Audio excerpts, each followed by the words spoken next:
Hi ಎಲ್ರಿಗೂ ನಮಸ್ಕಾರ. ನೀವು ನೋಡ್ತಾ ಇದ್ದೀರಾ ಲಕ್ಕೇಶ್ ಯೂಟ್ಯೂಬ್ ಚಾನಲ್. ಇವತ್ತಿನ ಬುಡದಲ್ಲಿ ಚಾಲೆಂಜಿಂಗ್ ಸ್ಟಾರ್ ದರ್ಶನ್ ಅವರ ಒಂದು ಲೈಫ್ ಇಷ್ಟ ಬಗ್ಗೆ ನಾನು ಮಾತಾಡ್ತಾ ಇದ್ದೀನಿ. ಸೊ ನಿಮಗೆ ಗೊತ್ತಿರೋಗೆ ಚಾಲೆಂಜಿಂಗ್ ಸ್ಟಾರ್ ದರ್ಶನ್ ಅವ್ರಿಗೆ ಇವಾಗ ಯಾವ ರೀತಿ ಫ್ಯಾನ್ಸ್ಗಳಿದ್ದಾರೆ ಅಂತ ನಿಮ್ಗೆ ಗೊತ್ತಿರೋದೆ. ಯಾವ ಕಡೆ ಫ್ಯಾನ್ಸ್ ಇಲ್ಲ ಅನ್ನೋ ಹಾಗೆ ಇಲ್ಲ, ಎಲ್ಲ ಕಡೆ ಫ್ಯಾನ್ಸ್ಗಳಿದ್ದಾರೆ. ಅದರಲ್ಲಂತೂ ಹಳ್ಳಿ ಜನಗಳಿಗಂತೂ ದರ್ಶನ್ ಅವ್ರು ಕಂಡ್ರೆ ತುಂಬ ಇಷ್ಟ ಅಂತಲೇ ಹೇಳ್ಬೋದು.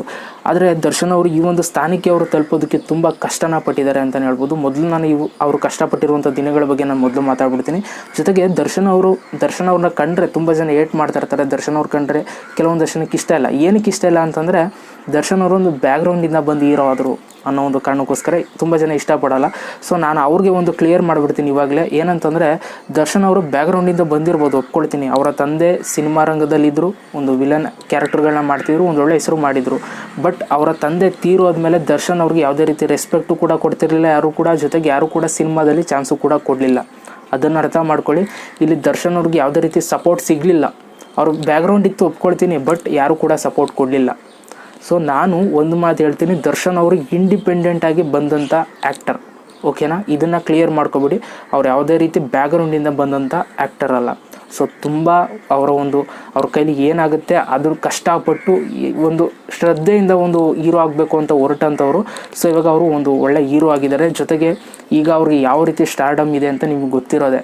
ಅವ್ರು ಬಂದರೆ ಎಲ್ಲ ಕಡೆ ಜನ ಸೇರ್ತಾರೆ ಕಣ್ರಪ್ಪ. ಇವಾಗ ನೀವು ಏನು ರಾಜ್ಕುಮಾರು, ಶಂಕರ್ನಾಗು ಇವರೆಲ್ಲ ಏನು ನೋಡ್ತಾ ಇದ್ದೀರಾ, ಅಷ್ಟು ಒಂದು ಮಟ್ಟಕ್ಕೆ, ಆ ಒಂದು ಮಟ್ಟಕ್ಕೆ ಇವರು ಕೂಡ ತಲುಪ್ತಾ ಇದ್ದಾರೆ, ನೆಕ್ಸ್ಟ್ ಲೆವೆಲ್ಗೆ ಹೋಗ್ತಾ ಇದ್ದಾರೆ ಅಂತ ನನಗನ್ಸುತ್ತೆ. ದರ್ಶನ್ ಅವ್ರಿಗೆ ತುಂಬ ಫ್ಯಾನ್ಸ್ಗಳಿದ್ದಾರೆ. ಯಾಕೆಂತಂದರೆ ಅವರು ಮಾಡಿರೋ ಸಿನಿಮಾಗಳು ಇವಾಗ ಒಂದು 10-15 ಸಿನಿಮಾ ಅಲ್ಲ, ಓಕೆನಾ? ತುಂಬ ಸಿನಿಮಾಗಳು ಮಾಡಿದ್ದಾರೆ, ತುಂಬ ವರ್ಷಗಳಿಂದ ತುಂಬ ಸಿನಿಮಾಗಳು ಮಾಡಿದ್ದಾರೆ. ನಾವು ಸ್ಕೂಲ್ ಡೇಸಲ್ಲೆಲ್ಲ ಹೋಗ್ಬೇಕಾದ್ರೆ ಅವರು ಹೀರೋ ಆಗಿರೋಂಥ ವ್ಯಕ್ತಿ ಅವರು. ಸೊ ಇವಾಗಲೂ ಕೂಡ ಅವ್ರಿಗೆ ಅದೇ ರೀತಿ ಕ್ರೇಜ್ ಇದೆ. ಅವ್ರಿಗೆ ಎಷ್ಟೇ ವರ್ಷ ಎಷ್ಟೇ ಸಿನಿಮಾಗಳನ್ನ ಆಗಿದ್ರು ಕೂಡ ಅದೇ ರೀತಿ ಕ್ರೇಜ್ ಇದೆ. ಅದನ್ನು ಅರ್ಥ ಮಾಡ್ಕೊಳ್ಳಿ. ಸೊ ಈ ರೀತಿ ದರ್ಶನ್ ಅವರು ಸಿನಿಮಾ ರಂಗದಲ್ಲಿ ಹೀರೋ ಆಗಲೇಬೇಕು ಅಂತ ತುಂಬ ಕಷ್ಟಪಟ್ಟು ಬಂದಂಥ ವ್ಯಕ್ತಿ. ಅವರ ತಂದೆ ತೀರೋದಾಗ ಯಾರು ಕೂಡ ಇವ್ರಿಗೆ ಚಾನ್ಸ್ ಕೊಡದೇ ಇರೋ ಕಾರಣ ಅವರು ಸಿನಿಮಾ ಶೂಟಿಂಗಲ್ಲೆಲ್ಲ ಲೈಟ್ ಬಾಯ್ ಆಗಿ ಕೆಲಸಗಳನ್ನ ಮಾಡಿದಾರಂತೆ. ಸೊ ತುಂಬ ಕಷ್ಟಪಟ್ಟಿದ್ದಾರೆ ಪಾಪ. ಊಟಕ್ಕೂ ಕೂಡ ಗತಿ ಇರಲಿಲ್ವಂತೆ. ಸೊ ಅದಾದಮೇಲೆ ಕೆಲವೊಂದಷ್ಟು ದಿನಗಳಾದಮೇಲೆ ಅವ್ರಿಗೆ ಒಂದು ಮೆಜೆಸ್ಟಿಕ್ ಅನ್ನೋ ಒಂದು ಸಿನಿಮಾ ಸಿಗುತ್ತೆ. ಆ ಒಂದು ಸಿನಿಮಾ ಮುಖಾಂತರ ಅವರು ಆ್ಯಕ್ಟ್ ಮಾಡಿದಂಥ ರೀತಿ ಜನಗಳಿಗೆ ತುಂಬ ಇಷ್ಟ ಆಗುತ್ತೆ. ಆ ಒಂದು ಸಿನಿಮಾ ನೋಡಿದ್ರೆ ನಿಮ್ಗೆ ಗೊತ್ತಾಗ್ಬಿಡುತ್ತೆ ಅವರ ಒಂದು ಕಣ್ಣು ಮತ್ತು ಅವರ ಒಂದು ಹಲ್ಲು, ಅದ್ರ ಜೊತೆಗೆ ಅವರು ಆ ಒಂದು ಸಿನಿಮಾದಲ್ಲಿ ಇಟ್ಕೊಳ್ಳುವಂಥ ಲಾಂಗು ಯಾವ ಸ್ಟೈಲಲ್ಲಿ ಇಟ್ಕೊಳ್ತಾರೆ. ನೀವು ನೋಡಿದ್ದೀರ ದಾಸ, ಈ ಒಂದು ಸಿನಿಮಾಗಳನ್ನೆಲ್ಲ ತುಂಬ ಜನಗಳು ಇಷ್ಟಪಟ್ಬಿಡ್ತಾರೆ. ಅದಾದಮೇಲೆ ದರ್ಶನ್ ಅವ್ರಿಗೆ ಒಂದು ಒಳ್ಳೆಯ ಸಿನಿಮಾಗಳು ಬರುತ್ತೆ ಅಂತಲೇ ಹೇಳ್ಬೋದು. ಬಂದ್ರೂ ಕೂಡ ಅವರೊಂದು ಸಿನಿಮಾ ಸಂಭಾವನೆ ಎಷ್ಟಿರುತ್ತೆ ಅಂತಂದರೆ ಒಂದು 20,000-25,000 ಸಾವಿರ ಕೊಡ್ತಿದ್ರಂತಷ್ಟೇ. ಸೊ ಇವಾಗ ನೀವು ನೋಡ್ಬೋದು ಕೋಟಿ ಲೆಕ್ಕವೇ ಇಲ್ಲ, ಅಷ್ಟು ತಗೊಳ್ತಾರೆ.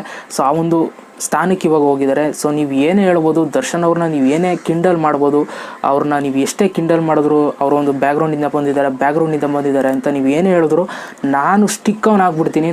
ಅವರು ಇಂಡಿಪೆಂಡೆಂಟಾಗಿ ಕಷ್ಟಪಟ್ಟು ಬಂದರು ಅಂತ ನಾನು ಅವಾಗಲೇ ಹೇಳಿದ್ದೀನಿ. ಕಾರಣ ಅವ್ರು ಯಾರೂ ಕೂಡ ಚಾನ್ಸ್ ಕೊಡಲಿಲ್ಲ, ನಿಮ್ಗೆ ಗೊತ್ತಿರೋದೆ. ಸೊ ಈ ರೀತಿ ತುಂಬ ದರ್ಶನ್ ಅವರು ತುಂಬ ಕಷ್ಟಪಟ್ಟು ಬಂದಂಥ ಒಂದು ವ್ಯಕ್ತಿ. ಸೊ ನಾನು ಇವಾಗ ಹೇಳ್ತಾ ಇರ್ತೀನಿ ಅವರ ಕ್ರೇಜ್ ಯಾವ ರೀತಿ ಇರುತ್ತೆ ಅಂತಂದರೆ, ನಾನು ಪ್ರತಿಯೊಂದು ದರ್ಶನ್ ಯಾವುದೇ ಒಂದು ಸಿನಿಮಾ ರಿವ್ಯೂ ಮಾಡಬೇಕಾದ್ರೂ ನಾನು ಯಾವಾಗಲೂ ಹೇಳ್ತಾ ಇರ್ತೀನಿ, ಅವರ ಒಂದು ಸಿನಿಮಾ 30 ದಿನ ಆಗಿರಲಿ ರಿಲೀಸ್ ಆಗಿ, ನೀವು ಥಿಯೇಟ್ರಿಗೆ ಹೋಗಿ ಸಿನಿಮಾ ನೋಡ್ತಾ ಇದ್ದೀರಾ ಅಂತಂದರೆ 4 ಜನ ಸೀಟಲ್ಲಿ ಕೂತ್ಕೊಂಡಿದ್ರು ಕೂಡ ಫಸ್ಟ್ ಡೇ ಏನು ವಿಷುವಲ್ಲು ಸೌಂಡು ಬರುತ್ತೆ, ಆ ಒಂದು ಸೌಂಡು ಆ ದಿನವೂ ಕೂಡ ಬರುತ್ತೆ. 30ನೇ ದಿನ, 31ನೇ ದಿನ, 50ನೇ ದಿನ ಥಿಯೇಟ್ರಲ್ಲಿ. ಸೊ ಅಷ್ಟು ಕ್ರೇಜ್ ಇದ್ದಾವೆ. 4 ಜನ ಕೂತಿದ್ರು, ಆ ಪವರ್ ಇರುತ್ತೆ ಆ 4 ಜನಕ್ಕೆ. ಆ ದರ್ಶನ್ ಫ್ಯಾನ್ಸ್ಗೆ ಅಷ್ಟು ಪವರ್ ಇರುತ್ತೆ.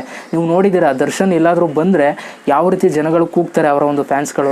ನನಗೆ ಆ ರೀತಿ ಇರಬೇಕು, ಎಕ್ಸೈಟ್ಮೆಂಟ್ ಅಂದರೆ ಆ ರೀತಿ ಇರಬೇಕು. ಫ್ಯಾನ್ಸ್ಗಳು ಆ ರೀತಿ ರಿಯಾಕ್ಟ್ ಮಾಡಬೇಕು ಹೀರೋಗಳನ್ನ ಕಂಡ್ರೆ. ಅದು ತುಂಬ ಒಂಥರ ಲೈಫಲ್ಲಿ ಒಂಥರ ಗೂಸ್ ಬಂಪ್ಸ್ ಕೊಡುತ್ತೆ ಅಂತಲೇ ಹೇಳ್ಬೋದು. ಸೊ ಒಟ್ಟಿನಲ್ಲಿ ದರ್ಶನ್ ಫ್ಯಾನ್ಸ್ಗಳಂತೂ ಅವ್ರ ಬಗ್ಗೆ ಮಾತಾಡೋಗಿಲ್ಲ. ಯಾವುದೇ ಒಂದು ಟೈಮಲ್ಲಿ ದರ್ಶನ್ ಎಲ್ಲೇ ಬಂದರೂ ಕೂಡ ಡಿ ಬಾಸ್ ಅಂತ ಕೂಗ್ತಾ ಇರ್ತಾರೆ. ಸೊ ತಪ್ಪೇನಿಲ್ಲ, ಕೂಗಲಿ. ಒಂದು ಆ ಥರನೇ ಇರಬೇಕು ಎಕ್ಸೈಟ್ಮೆಂಟ್ ಹೀರೋಗಳನ್ನ ಕಂಡ್ರೆ. ಸೊ ಆ ಥರ ಎಂಜಾಯ್ಮೆಂಟ್ ಮಾಡಬೇಕು ಹೀರೋಗಳನ್ನ ನೋಡಿ. ಸೊ ಒಟ್ಟಿನಲ್ಲಿ ದರ್ಶನ್ ಅವರು ನೀವೇನು ಹೇಳಿದ್ರು ಕೂಡ ಅವರು ಒಂದು ಒಳ್ಳೆ ಟಾಪ್ ಹೀರೋ ಅಂತ ಹೇಳೋದಕ್ಕೆ ಇಷ್ಟಪಡ್ತೀನಿ. ಸೊ ಅವ್ರನ್ನ ಬೀಟ್ ಮಾಡೋದಕ್ಕೆ ಯಾರೂ ಬರೋದಕ್ಕಾಗಲ್ಲ ಅಂತ ನಾನು ಯಾವುದೇ ಕಾರಣಕ್ಕೂ ಹೇಳಲ್ಲ. ಯಾಕೆ ಅಂತಂದರೆ ಲೈಫ್ ಹೋಗ್ತಾ ಹೋಗ್ತಾ ಇರ್ತಾರೆ. ಸೊ ಈ ಥರ ಆಗ್ತಾ ಇರುತ್ತೆ. ಬಟ್ ದರ್ಶನ್ ಅವ್ರದ್ದೇ ಒಂಥರ ಬೇರೆ ಲೆವೆಲ್, ಡಿಫ್ರೆಂಟ್ ಲೆವೆಲ್ ಅಂತ ಹೇಳೋದಕ್ಕೆ ಇಷ್ಟಪಡ್ತೀನಿ. ಸೊ ಒಟ್ಟಿನಲ್ಲಿ ನೀವೇನು ನೋಡ್ತಾ ಇದ್ದೀರಾ, ರಾಜ್ಕುಮಾರ್, ಶಂಕರ್ನಾಗ್ ಇವರೆಲ್ಲ ದೊಡ್ಡ ಆ್ಯಕ್ಟರ್ಸ್ ಏನಿದ್ದಾರೆ, ಸೊ ಅವರು ಯಾವ ರೀತಿ ಜನಗಳಿಗೆ ತಲುಪಿದ್ರು ಅದೇ ರೀತಿ ಇವರು ಕೂಡ ಒಂದು ಸಣ್ಣ ಮೆಟ್ಲುಗಳನ್ನ ಇಟ್ಕೊಂಡು ದರ್ಶನ್ ಅವರು ಕೂಡ ತಲುಪ್ತಾ ಇದ್ದಾರೆ ಅಂತಲೇ ಹೇಳೋದಕ್ಕೆ ಇಷ್ಟಪಡ್ತೀನಿ.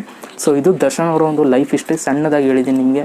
ಸೊ ಈ ಒಂದು ವಿಡಿಯೋ ಇಷ್ಟ ಆದರೆ ದಯವಿಟ್ಟು ಒಂದು ಲೈಕ್ ಮಾಡಿ, ಜೊತೆಗೆ ಹೇಗೆ ಅನ್ನಿಸ್ತು ಅಂತ ಕಮೆಂಟ್ ಮಾಡಿ ಅಂತ ಹೇಳ್ತಾ, ಸೊ ಮತ್ತೆ ಸಿಗ್ತೀನಿ ಕಣ್ರಪ್ಪ. ಎಲ್ರಿಗೂ ಬಾಯ್, ಜೈ ಹಿಂದ್, ಒಂದೇ ಮಾತರಂ.